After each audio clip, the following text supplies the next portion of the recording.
el público de Piedecuesta que ha aceptado esta invitación un viernes a las 6 de la tarde con diluvio. Gracias por estar acá y gracias a la Alcaldía de Piedecuesta, especialmente a la Secretaría de Cultura, de Turismo y a Jefferson Osorio, gracias. Gracias por abrirnos este espacio para que hoy podamos recordar. Esto es un espacio para la memoria, para la historia, que todo Piedecuesta merece tener. Qué bueno los viernes culturales en este auditorio, qué bueno estar acá. Esto es un sueño cumplido. Soy Eduardo y yo hace un año dimos este mismo conversatorio en la Casa del Libro Total en Bucaramanga, con un momento muy emotivo. Muchísima gente de Bucaramanga, algunos de Piedecuesta.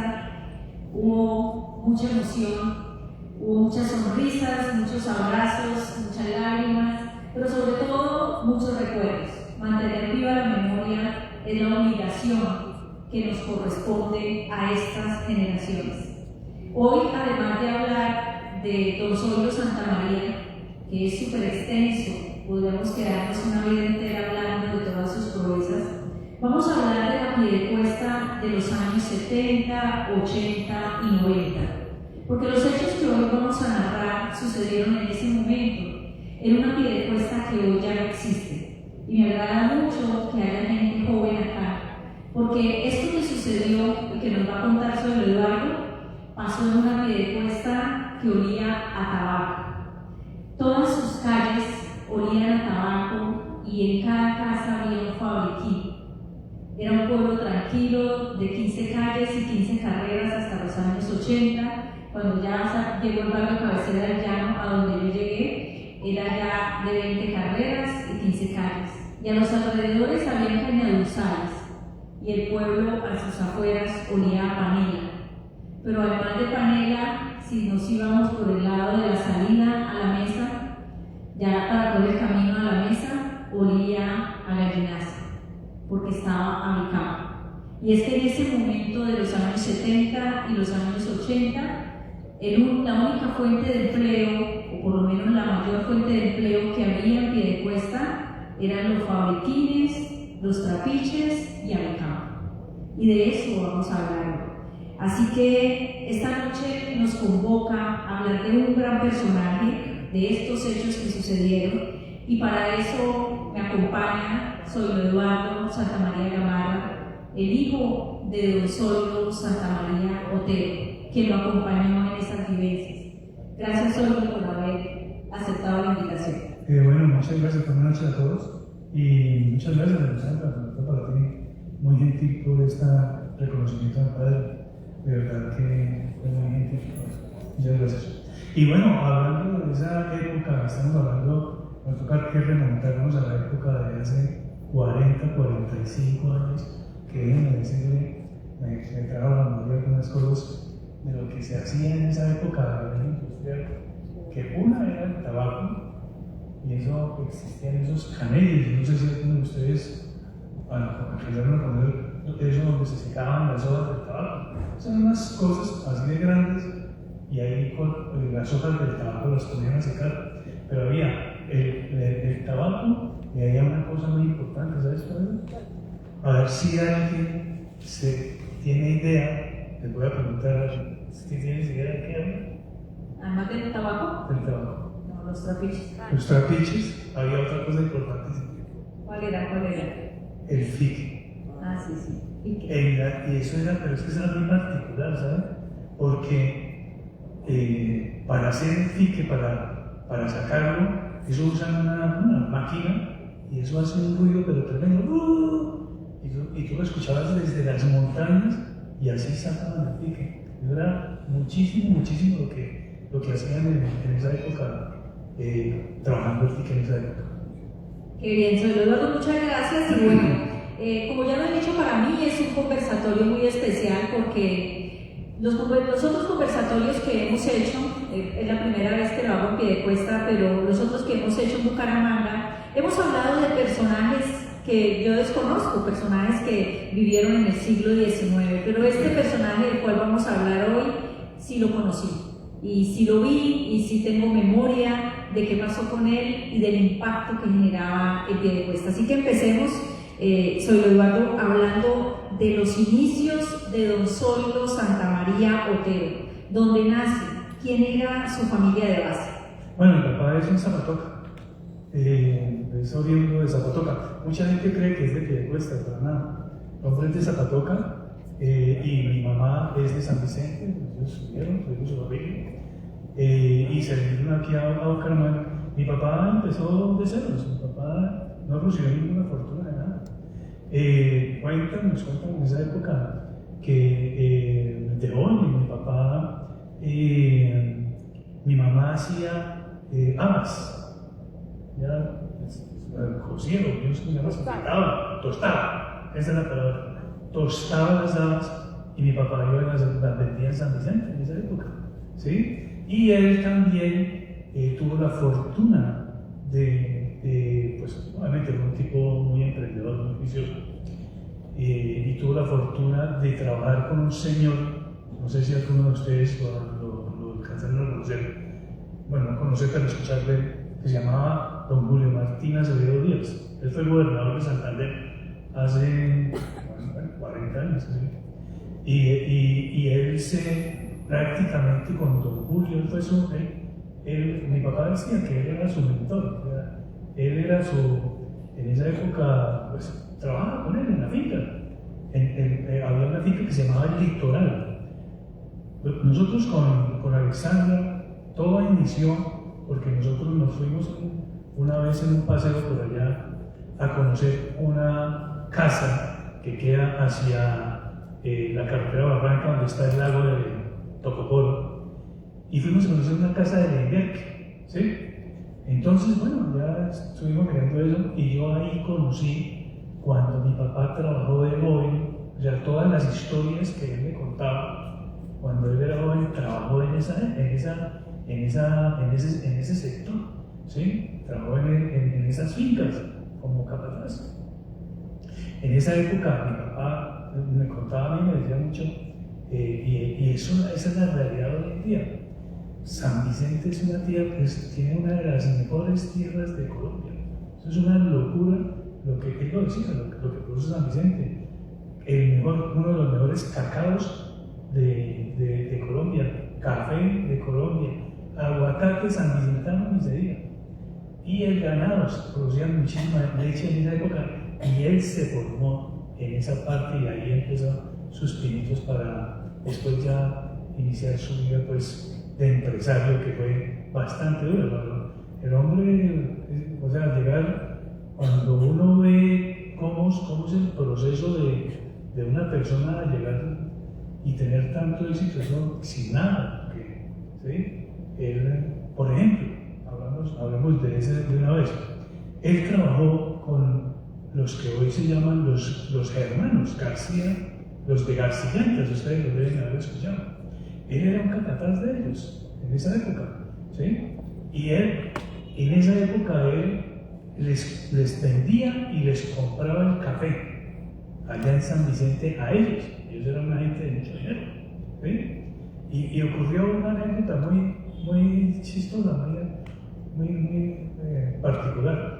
Y fue que un día llegó el dueño de uno de los hermanos a preguntar, porque todas las bodegas eran llenas de café. Entonces, oye, y no había café. Entonces le preguntaron y vieron a mi papá que estaba allá cambiándole las llantas a un carro. Entonces llegaron y le dijeron, oye, ¿usted qué está haciendo ahí? Zoilo, ¿usted qué está haciendo ahí? ¿El café dónde está? Entonces mi papá dijo, no, te voy a ser muy sincero, aquí vino un señor y vio el café y me dijo, mano, le cambio el café por las llantas y le cambió todo el café y a mi papá le pareció un muy buen negocio y le cambió por todas las llantas. Entonces los de hermanos, eso lo echaron. Hoy en día son los más grandes, tienen la empresa más grande de Garcillantas de Colombia. O sea, Zoilo manejaba, les vendía el café a ellos tenían una distribuidora de café y se le ocurrió un día cambiar el café por llantas y nace Garcillantas. a un señor que le propone. Tenía olfato para los negocios, eso era claro, era un gran visionario, ¿no? Un gran emprendedor. Y además de lo que nos acaba de contar sobre Eduardo, los emprendedores siempre tienen mentores, eso es claro. El proceso de mentoría para un emprendedor es fundamental y don Julio Mario Acevedo pues, fue su mentor. De él aprendió el oficio del emprendimiento y de ser pues, un gran empresario. Pero hay otra historia que pasa por don Zoilo Santamaría y me parece muy interesante y es la creación de Lechezán. Y es que Lechezán, como están viendo esa imagen allá atrás, es muy interesante que aquí hayan tantos niños, tantas personas jóvenes, porque Lechezán vendía la leche en botellas que se distribuían en esas canastas que están viendo en la foto. Y la historia de Lechezán pasa por don Zoilo Santamaría. Lechezán no funcionaba donde hoy funciona, como están viendo en la foto, que es la primera fase de cuando Lechezán se pasa para la autopista. Entonces, Zoilo Eduardo, cuéntanos qué tiene que ver don Zoilo con Lechezán. Sí, a raíz de toda esa cantidad de leche que producía San Vicente, lo hicieron un grupo de personas de esa época, don Julio Mario, pues entre ellos, todos ellos, y crearon Lechezán. Lechezán funcionaba en donde queda Silos Pizza en Bucaramanga, en la 56. No sé si algunos de ustedes se ubican. Ahí empezó Lechezán. Y mi papá empezó ahí pues, todo su proyecto lechero y la llevó de ahí a la autopista. Eso fue un cambio, pero brutal. Y de ahí él empezó con todo ese proyecto y cada vez a tener más y más cosas de ventas. Yo me acuerdo muchísimo que pues éramos los primeros en producir, por ejemplo, cookies, los primeros en vender los productos en cajas, ¿sí? En cajas que tienen un baño de cera, ¿sí? Y esas eran las máquinas importadas y ahí se empacaba la leche. Y me acuerdo hasta del logo, que no me puedo olvidar, que decía: de la vaca a la boca, ninguna mano la toca, era así el logo.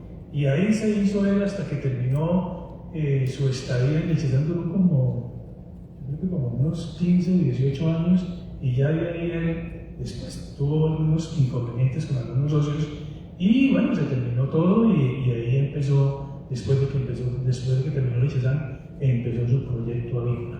Claro, y que es el proyecto porque más conocido en Piedecuesta. Hablando de don Zoilo Santamaría en Piedecuesta es muy normal, ¿sí? Aunque él se fue muy temprano de este mundo, hace 27 años más o menos, el recuerdo todavía sigue vivo en muchas personas que trabajaron en Avicampo, en Villa Virginia. Y es que para los piedecuestanos esta historia va a ser muy común, pero para los que no son de Piedecuesta de pronto no tanto. Aquí hay una esquina en la calle 10 con carrera sexta que se llama la esquina de los Varados. En esa esquina, la gente que no tenía trabajo en los años 70 y en los años 80 se paraba a ver quién lo empleaba, ahí en la esquina de los Varados. Y yo recuerdo ver a don Zoilo llegar en un jeep y pararse ahí a recoger gente para llevar a Villa Virginia. Esa fue la primera pregunta que yo le hice a Zoilo Eduardo el día que hablamos de don Zoilo, y yo le decía: ¿pero por qué don Zoilo recogía gente ahí y se la llevaba para Villa Virginia? Y mucha gente de esas terminó trabajando en Avicampo por muchos años. También nosotros teníamos una vecina que la hija salió del colegio a los 18 años y la señora dijo: me la llevo para el parque a buscar a don Zoilo. Y cuando llegó sin la hija. Y entonces mi abuela le preguntó: ¿y qué la hizo? No, se la llevó don Zoilo a trabajar a Villa Virginia. Yo trabajé en Avicampo 25 años después y ella estaba trabajando en Avicampo todavía y se pensionó de Avicampo. Lo que quiero decir con esto es que era una persona que generaba empleo, que generaba empresa, pero que además tenía un sentido social muy grande, demasiado grande, un líder definitivamente. Y quiero preguntarte, Zoilo Eduardo, ¿cómo es que nace esa historia de Avicampo? ¿Cómo es que empieza Avicampo? Lo que sucede con la historia que estabas contando, de venir aquí a Piedecuesta a buscar gente, habían personas que trabajaban en el matadero, en la planta de sacrificios, se dice hoy en día.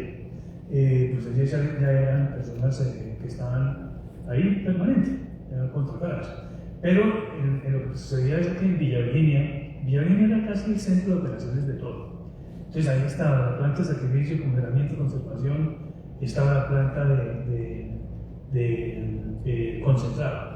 La planta de concentrado para hacer el alimento para los pollos tiene dos productos que son de gran cantidad, es el sorgo y el maíz.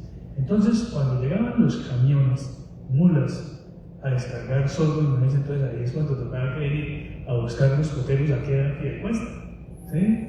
Llegó el camión de qué cosas llevaba y háganle a descargar y llegamos con todos los coteros allá en la finca a descargar los camiones. Era una machera. O sea, hoy en día me acuerdo de todo eso, era una locura. Era increíble la cantidad de gente trabajando en eso. Claro, ¿cómo nace Avicam? Bueno, eso sí ya fue.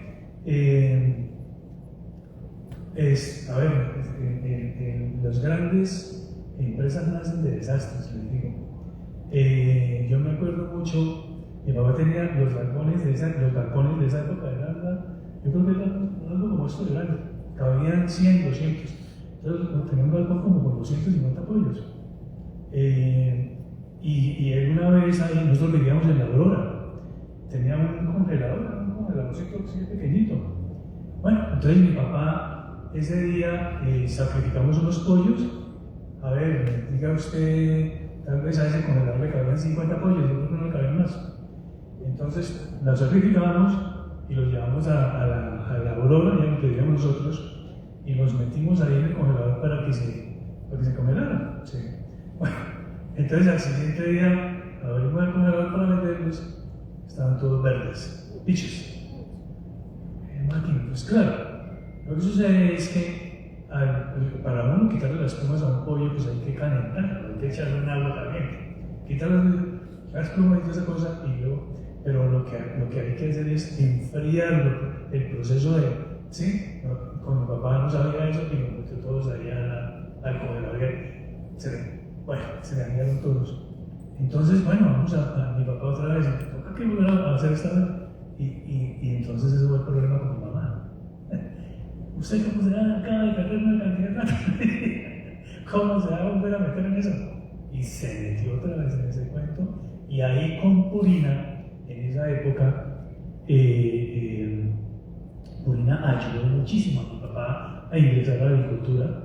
Y porque ellos le decían, no se preocupe, usted eche los pollos y nosotros le enseñamos a engordar. En esa época no se sabía cómo engordar pollos de una manera industrial, ¿sí? Entonces ellos le decían, nosotros le damos el alimento, o sea, ellos querían enseñar a mi papá a engordar pollos, y así fue como empezó con los primeros pollos, y ya después, ya nosotros en la época que estuvimos aquí hace 40 años, nosotros éramos considerados unos grandes empresas avícolas, y eso nosotros sacrificábamos máximo 15.000, 20.000 pollos.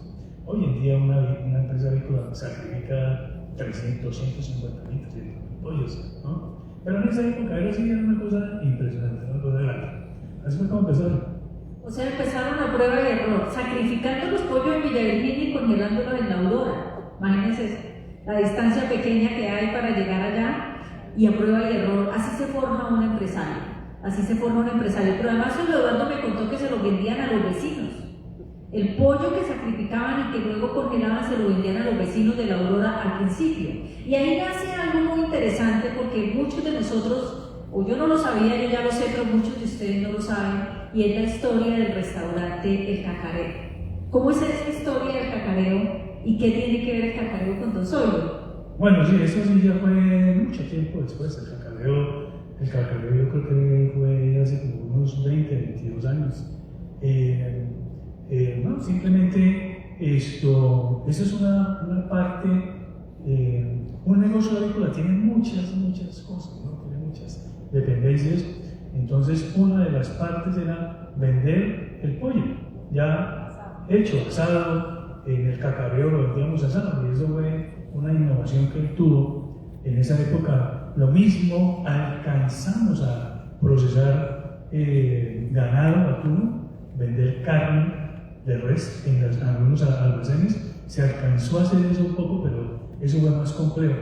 Pero sin embargo, en ese proceso se alcanzaron a montar algunas plantas. inclusive los cacareos que existen, eso los compró, pues se los vendió a un señor ahí en Bucaramanga, pero tienen el mismo nombre, todo eso, inclusive hasta la receta de los aliños se la inventó mi mamá en esa época. Todo eso fue hecho con mi papá. Él fue el que él fue el que inventó todo ese cacareo. Después Oscoy lo tuvo ya en los años 90, un restaurante, había uno aquí, había otro en Bucaramanga, por lo menos que yo recuerde, en donde hoy queda la droguería alemana, ahí en la calle Novena con carrera séptima, funcionaba la heladería Santa Clara durante muchos años, y enseguida funcionaba un negocio de pollos que se llamaba Restaurante Pacomet, era un asadero de pollo de Avicampo, y el mismo funcionaba, o uno de esos iguales, funcionaba en la avenida González Valencia, sí, por ahí cerca del Málaga, por ahí en esos lados más o menos había un restaurante de esto. Por esto quiero decir, este visionario no solamente tenía el negocio del sacrificio, la planta de sacrificio aquí en Villa Virginia, sino que además también tenía el negocio del concentrado y el pollo ya preparado, ¿no? Era un negocio a gran escala, algo que pasó igual con los Serrano, algo que pasó igual con Don Liero, Camargo, Macpollo, estoy hablando de Macpollo, Incubadora de Santander, era por el mismo estilo.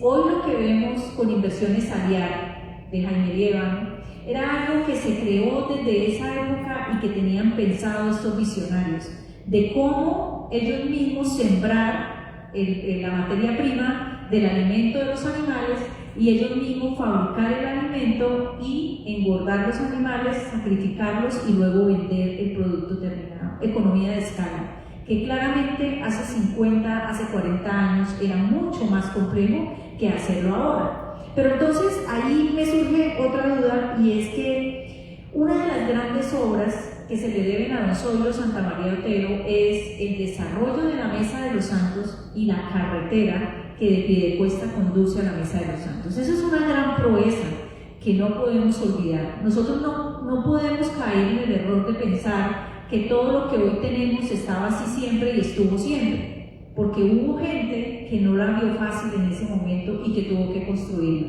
Cuéntanos un poquito sobre eso de la carretera a la Mesa. Esa es una historia muy particular, bastante interesante. Voy a empezar por cuando creo que fue el gobierno de Belisario Betancur, en esa época, cuando vino un ministro de Belisario Betancur y empezaron a hacer la autopista Bucaramanga-Piedecuesta, ¿sí? Y en esa época la autopista la iban a hacer solamente de 2 carriles, y este ministro de Betancur llegó y vio todo este proyecto y vio 2 carriles, no, me parecen de 4, y así fue como hicieron esa autopista que hoy es pues tremenda zona de comunicación para Bucaramanga-Piedecuesta. En esa época la empresa que hacía esa autopista se llamaba Uricochea Calderón. Entonces mi papá siempre empezó con la idea de pavimentar los curos en la mesa. En esa época solamente había esa vía. Y bueno, empezó con ese proyecto y habló con Uricochea Calderón, y en esa época existía lo que se llamaban el Ministerio de Obras Públicas, que eran unas máquinas todas amarillas, y entonces esos equipos entre semana trabajaban en las ciudades y los fines de semana se iban para trabajar en los rurales. Entonces mi papá habló con los de Uricochea Calderón y les dijo: ¿por qué no hacemos una cosa? Buscando cómo minimizar el costo de la obra. Entonces le digo: mira, ¿por qué no hacemos una cosa? Yo consigo los equipos y ustedes me pavimentan, me hacen la parte técnica y pavimentan la carretera de la mesa. La carretera de la Mesa de los Santos, desde Los Curos hasta el tope, creo que son 5,5 kilómetros. Son como 8 meses, porque eran solamente los fines de semana haciendo esa vuelta, y se iban y nos íbamos para, pues, los fines de semana a trabajar. Eso duró ese tiempo. Voy a contar una anécdota muy particular que sucedió aquí relacionada con Piedecuesta. Mi papá entonces en esa época puso el peaje para poder recoger dinero para la mesa. El peaje que hoy está eso que tiene los conflictos de esta vida. Bueno, en esa época había un señor que era de aquí de Piedecuesta, no sé si ustedes lo habrán escuchado, un señor que tenía un bus y traía y llevaba gente de Los Santos. A él le decían, yo no sé cómo se llamaba, a él le decían el Changaleto. Ese señor vive todavía. Murió que tenía un perro, cargaba ahí en la ventanilla y era un bus y le pusieron carrocería de madera. Ah, Ahí el puro se orilló y se murió en el mar. sí. Bueno. Eso le pelaba la carretera, lo que está diciendo hasta que su papá la. Exactamente. Entonces, el Changaleto, él iba en contra del peaje de la Mesa de los Santos. Entonces, el Changaleto un día llegó y atravesó el bus arriba en el tope, en la punta de arriba del bus. Y dijo, de aquí no sube ni baja nadie. El tipo emberracado ya con su vaina. Entonces, cuando yo estaba en Villagrina no me preocupaba porque los camiones venían con pollos y el pollo si viene y se queda al sol, pues los pollos se mueren y se ahogan. Entonces yo llamé a mi papá y mi papá ya le habían dicho que está en Bogotá. Entonces me dijo, no, váyanse y en Piedecuesta y recoja a los policías. Entre otras cosas, yo no sé si esa flota de bus en esa época ahí en Piedecuesta se llamaba la flota Carcajón. Yo no sé si Todavía existe. Eso es más piedecuestano que tú. Esa flota lleva como 50, más de 60 años, entonces. Bueno, entonces no pensé que existiera todavía. Bueno, entonces me fui yo, recogí los policías y nosotros íbamos en el jeep, ¿no? Íbamos a mirar a ver cómo solucionábamos el problema del avión. Y se acuerdan que en esa época la policía que existía era, creo que era el DAS, yo no sé qué era. El F2 se llamaba esa cosa. Bueno, nosotros íbamos en el jeep. Y entonces, pues, mi papá, como él ayudaba tanto a la gente. Por ejemplo, aquí en Piedecuesta en esa época a todos los policías les compró motos. Entonces el tipo se ganaba a todo el mundo, se ganaba a todo el mundo y todo el mundo le colaboraba. Entonces los de verdad, no, tranquilo, nosotros lo íbamos para allá. Y nosotros íbamos en el jeep y con los policías, y cuando pasa una camioneta esa, ¡bum! Entonces el policía, menos mal allá vamos de F2 y nos arriba de chicharrón a nosotros. Cuando llegamos arriba ya no había nadie. Ya se habían ido. Sí. Pero tú me contaste que Don Zoilo atravesó un lazo, antes de que apareciera el ministro, atravesó un lazo y empezó a pedir plata a quien le quisiera ayudar para poder pavimentar la carretera o hacer la carretera, que cuando eso era solamente la vía que va por Puros, ¿no? Puros La Mesa, no la que conocemos hoy por el vuelo, esa no existía, era por Puros. Y tu papá atraviesa un lazo ahí hasta que pasa el gobernador. Sí, tenía en esa época buscando, o sea, el hombre cuando se le metía algo en la cabeza lo desarrollaba y él puso plata de su bolsillo para hacer la carretera en La Mesa, ¿verdad? Eso pagó cantidad de dinero.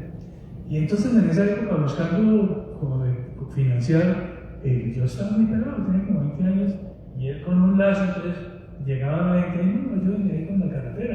Entonces había gente que le colaboraba, otros que decían, no, es que y ahí un día pasó el gobernador de Santander, que en esa época se llamaba Álvaro Cala Hedrich, y entonces se quedó ahí y le dijo, oiga, Zoilo, pase por mi oficina, lo espero la mañana tanto en mi oficina que quiero hablar con usted una cosa.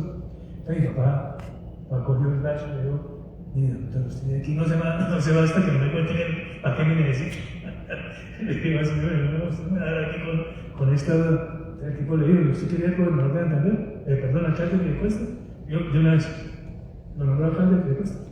Así fue como quedó mi papá alcalde de Piedecuesta. Porque cuando eso, los alcaldes no se elegían popularmente. Cuando eso, el alcalde lo elegía el gobernador, no había elección popular de alcaldes.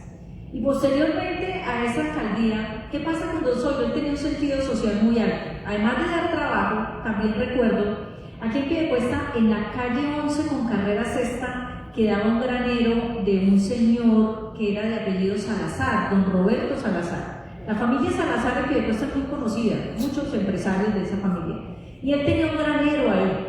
Y yo recuerdo que llegaba gente cuando don Zoilo se bajaba en el parque, porque él entraba a Piedecuesta no por la autopista, sino por la cesta. Él entraba ahí y siempre paraba en el parque, y la gente le llegaba ahí. Y entonces llegaban personas con vales al granero de don Roberto, y con esos vales les daban mercado. Y esos vales don Roberto los cobraba luego en Avicampo.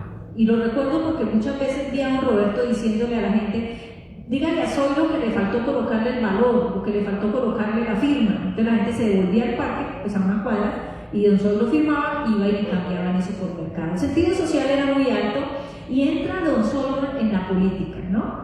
Él había sido ya alcalde y empieza la elección popular de alcaldes en Piedecuesta. Eso se dio un poquito antes de los 90, creo que fue en el año 87, el año 89 la primera elección de alcaldes, y don Zoilo para la próxima participó.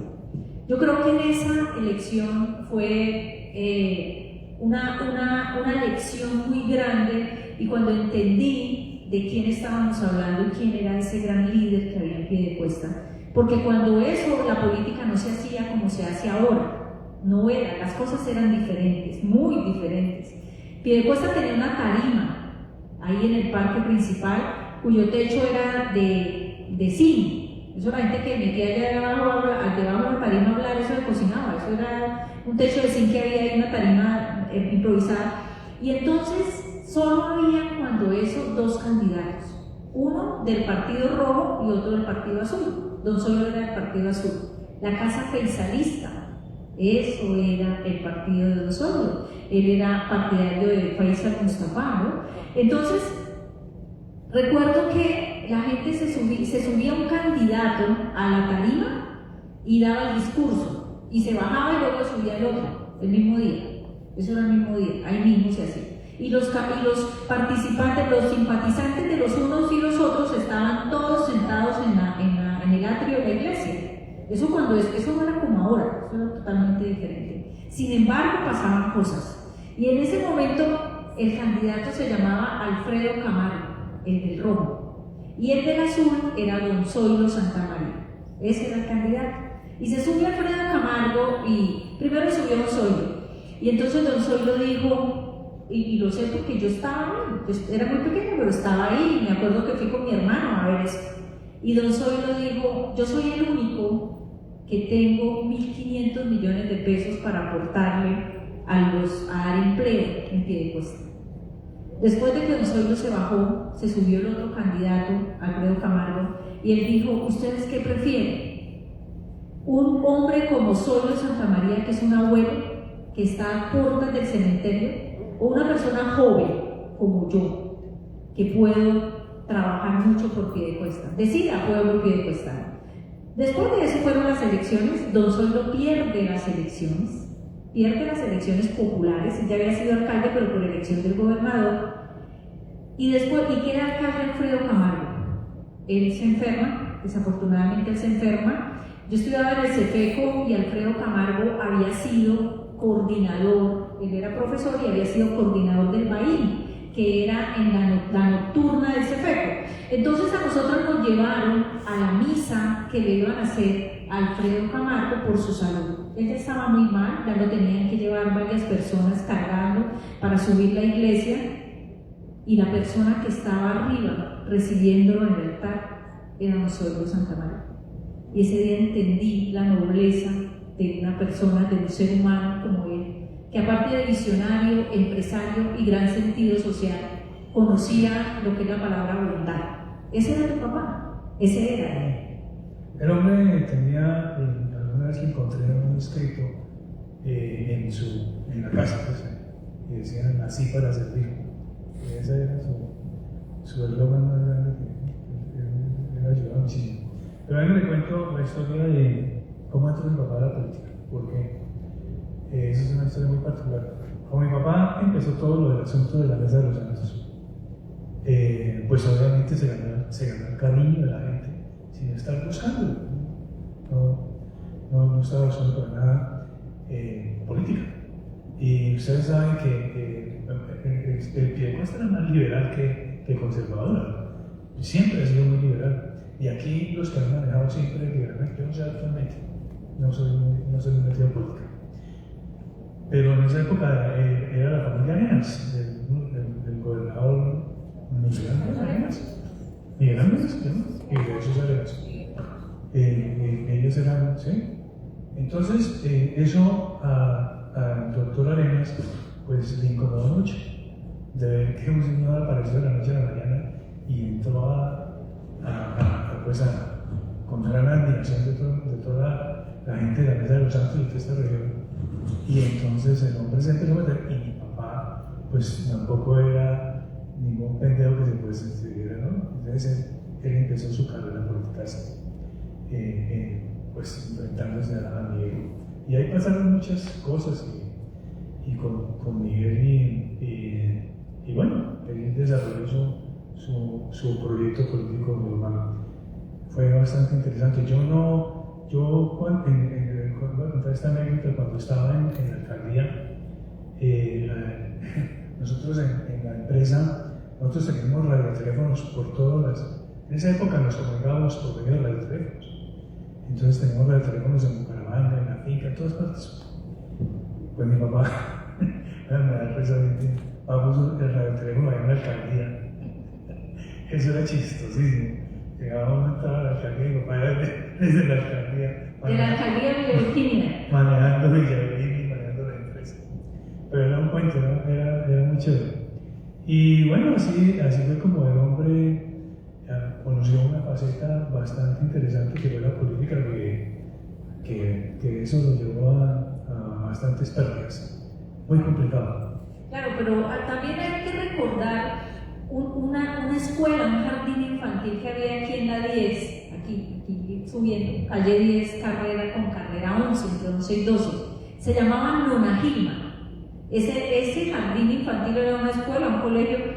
Eso era de campo de Osorio. No. Lo que sucedió en esa época, mi papá notó que muchas de las mujeres que habían y querían trabajar no podían trabajar por los hijos.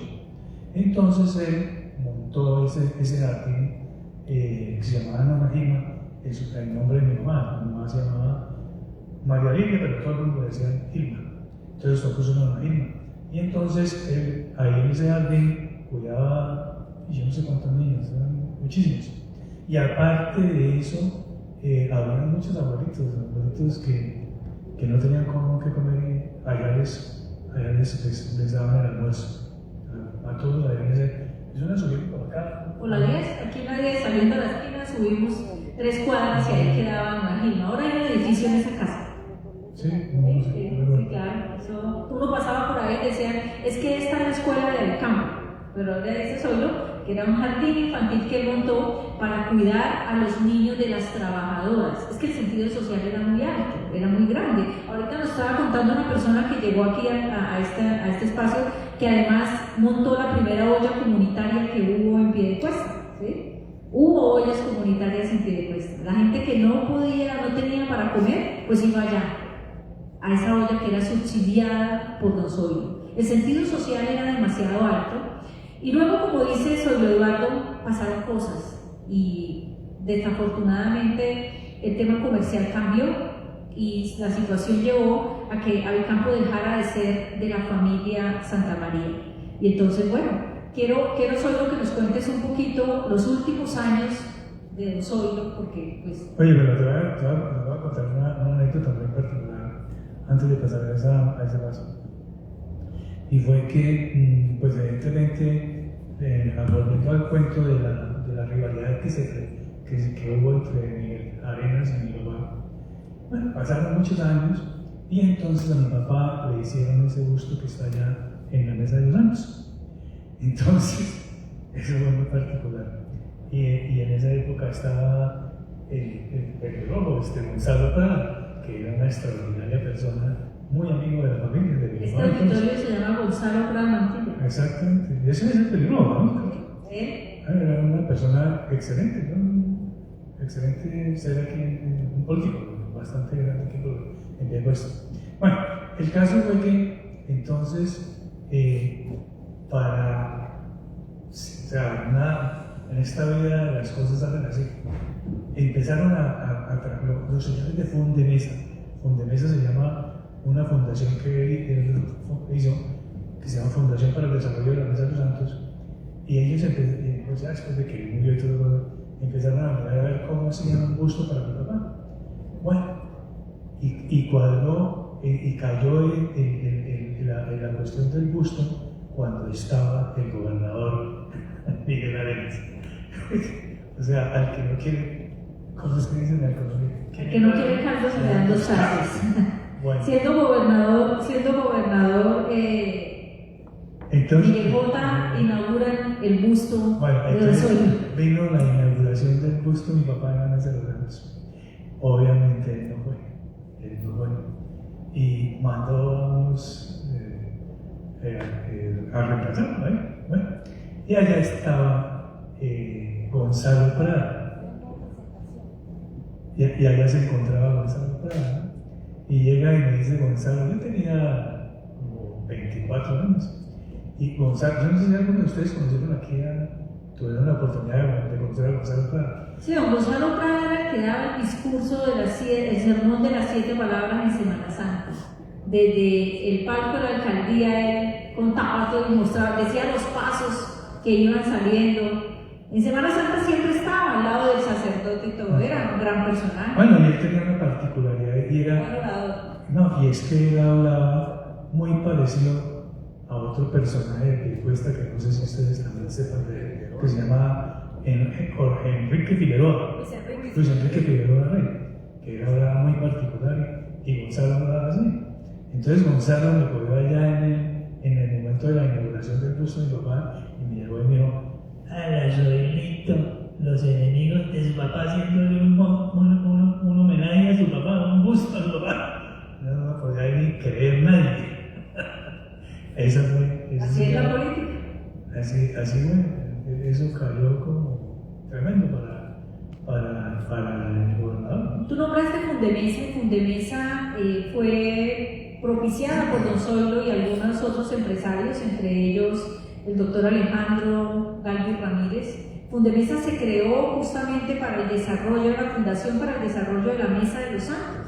Cuando la Mesa de los Santos no era lo que era hoy, eso era una finca pues despoblada y la carretera era una de las prioridades y el peaje era una de las prioridades. El peaje de la Mesa de los Santos nace administrado por Fundemesa. Después pasaron cosas y hoy estamos en ese dilema todavía. Pero entonces, Saulo Eduardo, como te acabo de decir, para darle paso al público de pronto que quiera hacer alguna intervención, miren los últimos años de don Saulo. Él muere a los 68 años, muy joven, hace 27 años se va. ¿Y cómo fueron esos últimos años? Y ya Vicampo deja de ser de la familia Santa María, pero cuéntanos un poquito esa ya despedida de... Sí, ya eso fue muy difícil porque fue una época muy compleja. Mi papá se compró una finca que queda en la carretera Málaga porque él empezó la Mesa de los Santos es un desierto, no hay agua. Y, sin embargo, así como no hay agua, mira la cantidad de gente que se va a vivir allá. O sea, agua debe haber por alguna parte, pero entonces que en unos sitios hay, en otros sí hay.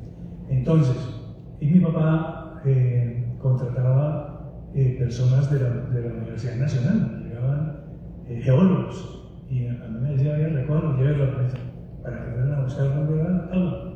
Entonces, en lo de uno de ellos, pues yo voy a saber qué, porque mi papá no buscaba agua para él buscaba agua para toda la casa.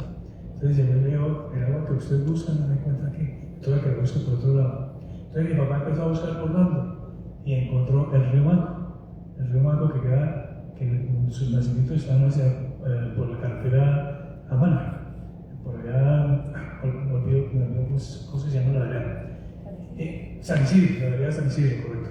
Entonces la idea era, la Mesa de los Santos está a 1600 metros, la vereda San Isidro está donde se iba a recorrer el agua, más o menos a unos 2200, entonces se bajaba y se subía por gravedad, no había necesidad de motor ni nada de esas cosas. Pero en esa época era una época de violencia y todas esas cosas, y a mi papá se lo llevaron secuestrado de allá de esa vereda. Y ya cuando después que hubo que negociar eso, otra cosa, entonces pues bueno, ya ese proyecto pues se paró y vinieron dificultades dificultades. El papá, pues de ese secuestro, que duró como 2 meses, llegó un poco mal y bueno, entonces vino su desaparición y su deceso. Y ya ahí, pues, cambió todo. El proyecto es un proyecto solamente hacia él. El Fundimesa fue fundada para eso, ¿no? Entonces ya fue muy difícil, ya ahí empezó a terminar prácticamente su historia y su vida, que fue pues maravillosa, ¿no? El hombre era en esa época no se conocía esa palabra, el tal emprendedor. El hombre era un emprendedor innato. Él se inventaba todas las empresas que ustedes se puedan imaginar, todas las empresas, a toda era maquinaria. Aparte de eso, era un hombre demasiado, era un trabajador, pero tremendo. Desde las 4 de la mañana estaba trabajando. Disciplina. Mucha disciplina. Era una lucha en su vida como para hacer, llegar donde estuvo, hasta donde estuvo, hacer todo lo que hizo. Claro. Si hay personas del público que quieran intervenir, pues este es el momento. Aquí hay una mano levantada. No tenemos micrófono, pero nos puedes, creo que no alcanza, pero nos puedes dar tu intervención, te escuchamos. Adelante. Disculpe que vine de última hora. Yo fui empleada de él. Mi nombre es Paulina, en el año 80. ¿Dónde trabajaste? Villa Virginia. Virginia, Ah, comprando los pollos en el embudo y Ah, ¿sí? ¿te acuerdas hoy? Si metía los pollos en el embudo. Estados Unidos, ¿te acuerdas? Sí. Eso, y los que estaban por allá en Estados Unidos. Hay muchas Ella- historias. En esa época, pues imagínense, eso fue al principio. O sea, no existían las cadenas y metían los pollos en un embudo y les cortaban les hacían el corte para que se desangraran y era todo manual. ¿Qué más? Sí, señor. Yo supe la noticia y voy a ir a encontrarme con Sandra. Me agrada Gracias. y me da tristeza que se lo hubiera ido temprano su papá. Sí.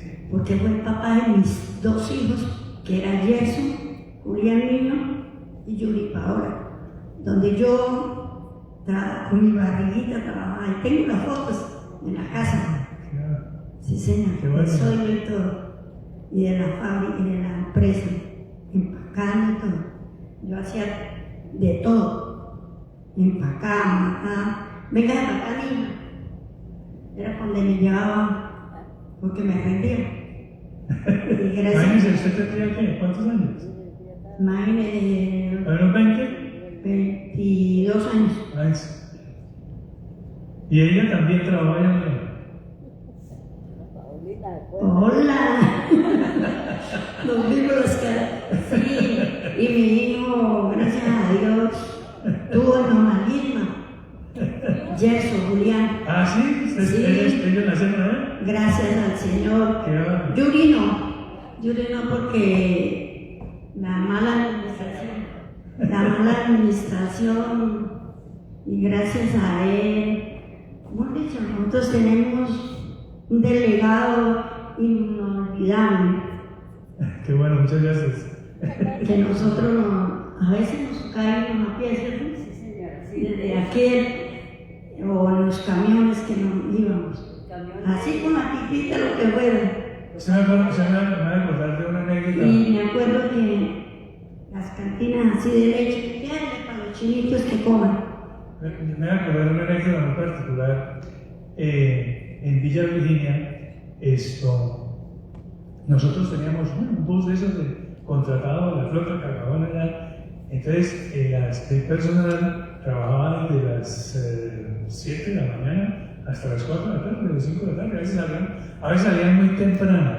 Entonces, a veces el bus llegaba, pero ya habían salido las personas. La particularidad era la siguiente. Yo admiraba esas cosas. Las mujeres que estaban en la planta de sacrificio que duraban todo el día, porque no se pueden mover de ahí. Eso es una cadena andando y trabajando. ¿Sí? Terminaban temprano se arreglaban, se bañaban, se vestían y ellas no se ponían a esperar el bus, salían y se venían caminando hasta Turiasta. Los hombres se sentaban ahí hasta que no llegara el bus. No, eran perezosos, yo les batía. era increíble. Eran perezosos. Sí, entonces esto, y la leche, y el madroño. Faltó nombrar allá al madroño, soy yo. Sí, era mucha belleza. Y también me dio nostalgia cuando nos secuestraron. Que dormir en las cobijas eran las hojas de plátano. Me contó a mí, lloraba, yo también lloraba. La vez que lo soltaron y llegó al parque, había turistas y yo se llegaba con la niña, con Yuri, y le olía el oído. Digo, mija, ¿qué tiene la hija? Le dije, no soy yo, le duele el oído. Lo presto acá, aquí tengo una gota de leche. Esa fue la última vez que lo vi, me dio nostalgia y todo eso, que él le dio infarto, sí, todo eso. Pero él se sacaba el bocado de la boca, nos daba la huevera que llamaban de las gallinas lleven para la casa, los huevos de tela, todo eso. Que Dios me lo tenga en el eterno descanso en la gloria del sueño y que usted sea así emprendedor. Haga una empresa aquí en Villa de Cuesta porque necesitamos, esto está grave. Gracias. Gracias.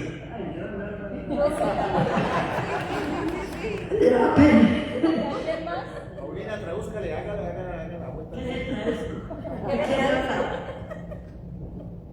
Tradúzcale, Paulina. Don Zoilo nos dejó muchos recuerdos. No, hasta el restaurante ahí en la empresa, que nos lo daban regalado, la cena, cuando nos tocaba hasta tarde. Eso es inolvidable. Un patrón como eso, nunca lo había. Y la vaina de las elecciones, la elección popular. ¿Alguien más acá, señor?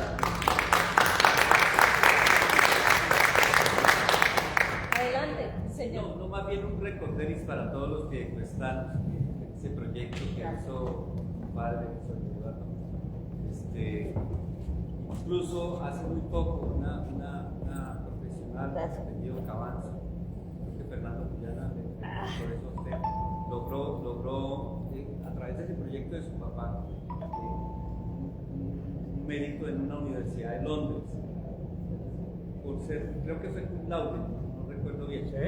pero demuestra eso, que el proyecto que hizo su papá era la mejor vía para los Alpes. Entonces un recorderis para la administración de que ahí tiene una solución pensada hace más de 40 años que sigue reclamando solución. Muchas gracias. Así es, gracias. ¿Alguien más tiene una intervención? ¿Alguien más quiere decir algo? Aquí la señora, claro que sí.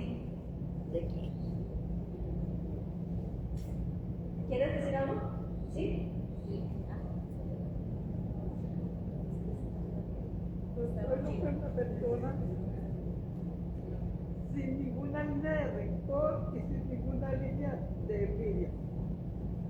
Era para nosotros, para su gente. En el año que yo llegué a trabajar habían acabado de llegar de un paseo a Santa Marta y estaban felices.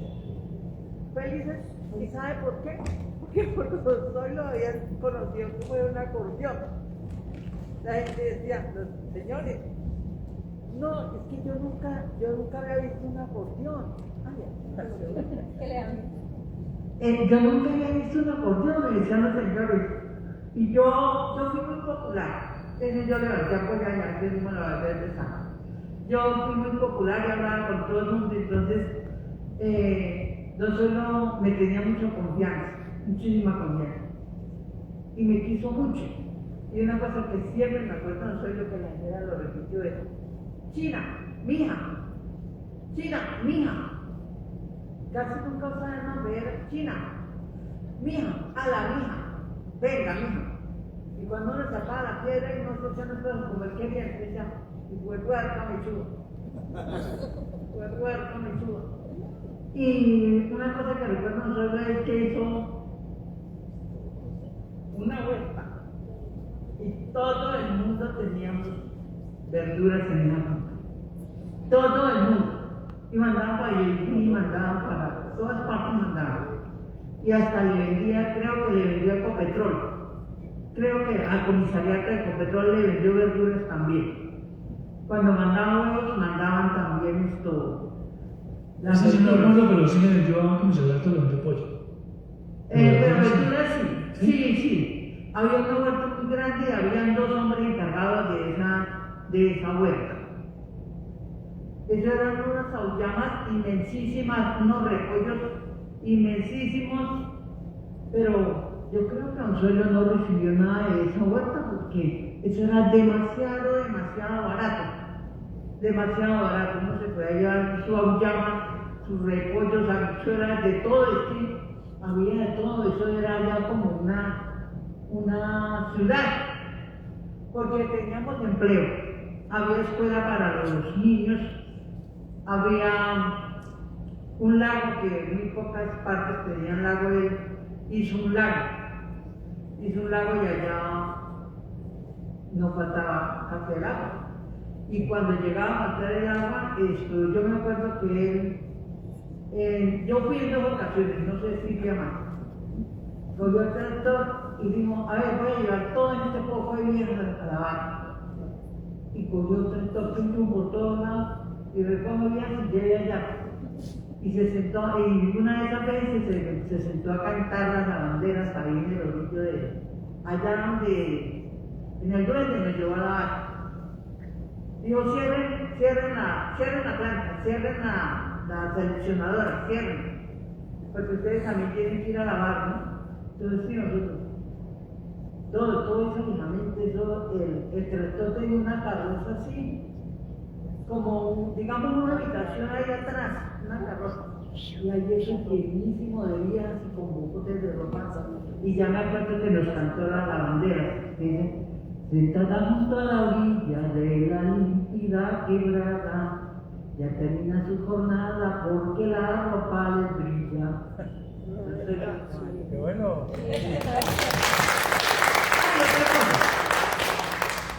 Sí, que empleo para todo el mundo, sí, empleo para todo el mundo. Porque estaba mi hermana Cecilia y primero yo, mi hermana Cecilia en el Madroño. Mi tía Teresa en Villa Virginia, mi tía Belinda en Avicampo, y mi papá trabajaba con el esposo de la señora Beatriz, que él es arquitecto. Ingeniero, bueno, con él trabajaba y un hermano mío también trabajaba. Entonces toda la familia teníamos, nuestra economía era por la familia de Anzuelo Santa María. Gracias, Eduardo, muy amable, muy lindo este rincón. Gracias, hermano. Yo fui al de la Casa del Libro Total también. Ay,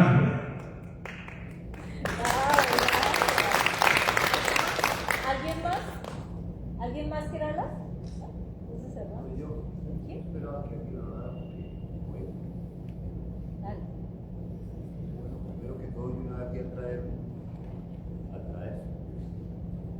pollo ya con Don Zoilo y me causó curiosidad. acérquese al micrófono. Micrófono, para que todos lo escuchemos.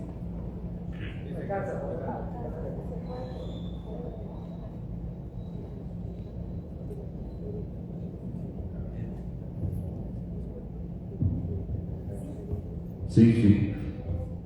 Bueno, pues yo iba a comentar, como no hay tanta gente que sepan lo de Don Zoilo, yo una vez fui a traer pollo que él les daba a los votantes aquí en el Beizalismo, y entonces me causó curiosidad una poleita así pequeñita, la tengo hace 50 años. ¿Usted sabe para qué se utilizaba esa poleita? ¿Usted qué es hijo de él, no? Una polea, parecida a subir arena. Sí. Así pequeñita, hace 50 años la tengo, era para graduar los bebederos de agua. La tengo, la tengo así pequeñita, ¿se acuerdan? Sí, claro. La primera elección de Don Zoilo aquí por voto popular fue el candidato Miguel Santos, único por el Partido Liberal, y Don Zoilo y Ciro Gamboa por el Partido Conservador. No fue Alfredo Camargo y Zoilo. sino que fue Miguel Santos, Ciro Cambó y Don Zoilo. Dividieron la votación y ganó Miguel Santos con 4.000 votos y ellos de a 3.000 y mucho. Después fue la elección entre Alfredo Camargo y Don Zoilo Santamaría. Los empleos de acá, faltó uno, ¿no? Los tejares, que creo que son bastanticos, ¿no? Los tejares. Sí. La teja, aquí en la Loma de la Cantera, en la entrada, allá en San Carlos. Correcto. Sí, bastantes. Yo trabajaba con Don Zoilo en política porque yo era conservador, me gustaba como hacía Don Zoilo, uno le veía mucha carisma porque uno veía que él estaba en el parque y llegaba una persona y le decía: Don Zoilo, no tengo para los servicios, usted en esta educación, que decía: tráigame los recibos, tome. Le pagaba los servicios a la gente. Pasaba por el parque y estábamos por ahí en los escalones y la gente le aparecía y le decía: Don Zoilo, ¿pero que usted me puede dar un trabajito? Yo le decía: vaya y presente desde allá al jefe de personal y que lo ponga en la nómina. No le estaba preguntando que si era liberal o conservador, sino vaya que lo pongan a trabajar. El mejor alcalde de Cuesta no, porque usted acá ha sido Zoilo Santamaría. Para mí, el mejor alcalde que ha sido Zoilo Santamaría. Que nada más, no recuerdo así bastantes cosas. Gracias. ¿Hay otra intervención? ¿Alguien más? Bueno, si no hay más intervenciones, pues por demás agradecerles una vez más. Jefferson, gracias por ayudarnos. Aquí unas palabras, Jefferson. Muchísimas gracias porque hace unos días nos vimos en un libro. Buenas noches para todos, qué pena que empecé con la grosería por delante sin saludar. Y nos encontramos y quisimos con Alexandra ahí tomándonos un café, porque justamente nosotros queremos recuperar gran parte, o queremos dar unos primeros pasos para la memoria, porque infortunadamente en Piedecuesta no sé qué ha pasado con los años, en el tiempo, y por qué Piedecuesta no tiene una memoria de las personas que han construido la historia de la ciudad. Y justamente por eso está siendo grabado esto, porque ni siquiera en la ciudad hay, le preguntaba yo a Luz Erlinda, que trabaja conmigo en la biblioteca, no hay ni siquiera una hoja de lo que fue Don Zoilo, y debería haber algo en la biblioteca pública de lo que fue Don Zoilo Santamaría y lo que representó para la ciudad.